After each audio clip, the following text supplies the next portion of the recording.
Shalom, shalom, shalom, meus irmãos, a graça e a paz. Pastor Ilmar, de Laginha, Minas, do Centro de Cultura Berechit, ministrando as aulas de Cristologia. Cristologia é a parte da teologia sistemática que estuda o Messias, o Christos, Messias, ungido. A palavra Christos quer dizer ungido. Então havia grande dúvida entre a sociedade da época, entre os fariseus, saduceus, entre os sacerdócios, os escribas, anciãos, se Jesus era ungido ou não. E ele questionou isso, né? Pilatos, o sumo sacerdote, Anás, Caifás, Alexandre e outros, questionaram isso. Dizem, tu és mesmo filho de Deus? Então, por tudo que Jesus fazia como Deus, porque ele fazia como homem, eles não criam e não creram que ele teria sido. Eles acharam que ele era um usurpador, que ele não era Deus. Mesmo após a ressurreição e após todos os milagres, eles não creram. Vamos falar, na aula passada falamos de Jesus da parte humana, né? Humanidade de Jesus, ele era menino, ele cresceu, tinha fome, tinha sede. Hoje veremos a aula sobre o nascimento virginal, como Jesus nasceu de uma virgem, né? Como é que pode ter acontecido isso? Depois da ressurreição, o mais debatido tema e controvertido da vida de Jesus é o nascimento virginal. É o meio pelo qual Cristo assumiu a forma humana. Isso tem muitos anos vem sendo debatido, né? Tanto tem a doutrina da Virgem Maria, que a Virgem Maria, ela nasceu Jesus, não teria mais ninguém nascido dela, ela continuava virgem assim mesmo, porque ela nunca teria, então, tido relacionamento sexual com ninguém. Mas isso é uma mentira, porque Jesus teve mais irmãos, 4 homens, 2 escreveram livros, Judas e Tiago, e irmãs. Não estão entre nós suas irmãs, seus irmãos? Então, José não conheceu Maria até o nascimento de Jesus. Depois ele foi um marido normal dela, que teve vários filhos, mais de 6 filhos, né? Então, teve muito debate sobre esse nascimento virginal, os fundamentalistas, os modernistas, etc. Mas a Bíblia menciona categoricamente isso, Mateus capítulo 1, de 18 a 25, Lucas 1, de 26 a 38, e outras passagens do Testamento, como Isaías 7, diz que a Virgem conceberá, né? Mateus capítulo 1, 23, então está bem claro que uma virgem foi escolhida, chamada Maria, da tribo de Judá, para que nascesse através dela, para que ela fosse o útero que fosse, onde fosse maturado, onde Jesus Cristo, o feto, desenvolvesse e nascesse após 9 meses. Né? O nascimento virginal é importante simplesmente porque nos é dito que ocorreu. Vamos lá então ver. Primeira coisa, alguns argumentam que a doutrina é indispensável à encarnação. Sem o nascimento virginal não haveria união de Deus com a humanidade. Se Jesus tivesse sido simples produto de uma união sexual normal entre homem e mulher, teria sido apenas um ser humano, não um Deus homem. Então, assim como Adão foi criado diretamente por Deus, Jesus também poderia ter sido criado, né? Poderia aparecer como o Superman, né? Apareceu lá, acharam lá, não é isso? Então, a criação não foi Jesus encarnou, ele veio através da vida normal. Foi gerado 9 meses, foi crescimento, feto, embrião, até nascer, nasceu de parto normal, cresceu, menino, circuncidado no 8º dia, e depois foi crescendo, ao 12º ano da sua vida, para 13, ele faz o comparecimento no templo, na festa do Bar Mitzvah, ele torna-se homem, e depois ao 30º ano começa o ministério, e desenvolve ele até morrer. Então, a encarnação, a doutrina é indispensável para encarnar. Como é que vai se encarnar? Ele tinha que entrar no útero e nascer, né?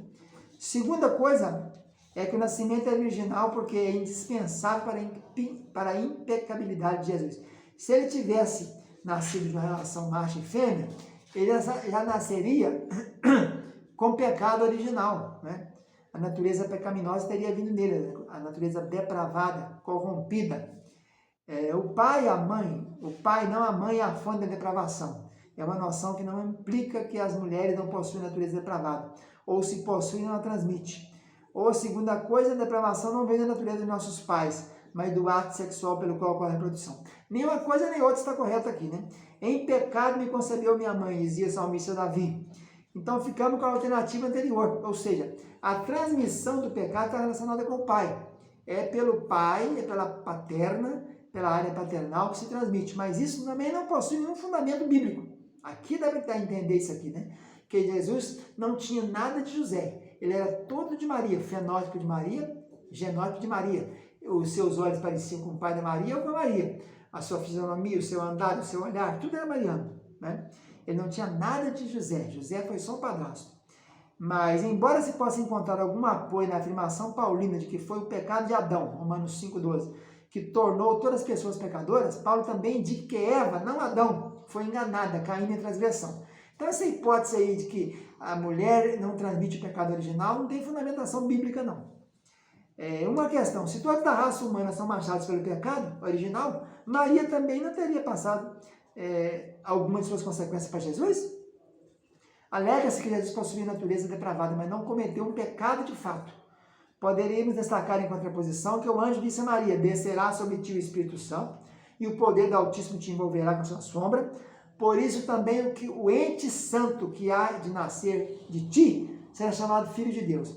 Veja que o anjo Gabriel diz que o ente santo, então já nasceu santo, kadosh, separado. O útero foi apenas o local onde o ninho para ele desenvolver, né? Parece provável que a influência do Espírito Santo foi tão poderosa e santificadora em seu efeito que não houve transmissão de depravação ou de culpa de Maria para Jesus. Mesmo Maria tendo pecado original, José tendo pecado original, José não tem nada a ver com o nascimento de Jesus, mas Maria tem, porque foi gerado dentro de Maria. Mas o Espírito Santo gerou e separou aquele caráter depravado. O pecado original não funcionou ali. Porque o ente santo que a nascer de ti será chamado Filho de Deus. Assim, se o Espírito Santo evitou que a corrupção passasse para Maria, de Maria para Jesus, então ele pode também ter evitado que passasse por qualquer meio que ele quisesse. A terceira possibilidade explicando esse nascimento virginal embora o nascimento virginal não fosse essencial para a reencarnação ou para a impecabilidade, que Cristo não tinha pecado, jamais pecou, isso possui um grande valor para simbolizar a realidade da encarnação. É um fato que serve de prova, assim como outros milagres, em especial a ressurreição. Serve para certificar a sobrenaturalidade de Cristo. Ele era sobrenatural desde o seu nascimento, não é só na sua morte, por ter ressuscitado. Tomando isso por base, o nascimento virginal não era necessariamente ontológico, né, histórico. O nascimento virginal não era necessário para que Cristo fosse Deus. Não tem nada a ver. Ele não é Deus por causa do nascimento virginal. Ele é Deus porque ele veio de Deus. Ele é um ente santo. É contudo necessário para que soubéssemos que ele é Deus. A sustentação para esse fato repousa no fato de que o nascimento virginal não é mencionado nos sermões no livro de Atos. Pode muito bem ser, portanto, que não se trate de umas doutrinas de primeiro nível, indispensável para a salvação. Não foi falado isso no sermão de Pedro para Pernil, nem o sermão segundo dele, nem nas prédicas de Estevão, nem nas prédicas de Paulo, não se dá destaque para o nascimento virginal. Então é uma doutrina de apoio subsidiária. Então vejamos então algumas verdades nessa doutrina para encerrar essa aula aqui. Primeiro, a doutrina do nascimento virginal é um lembrete de que a nossa salvação é sobrenatural.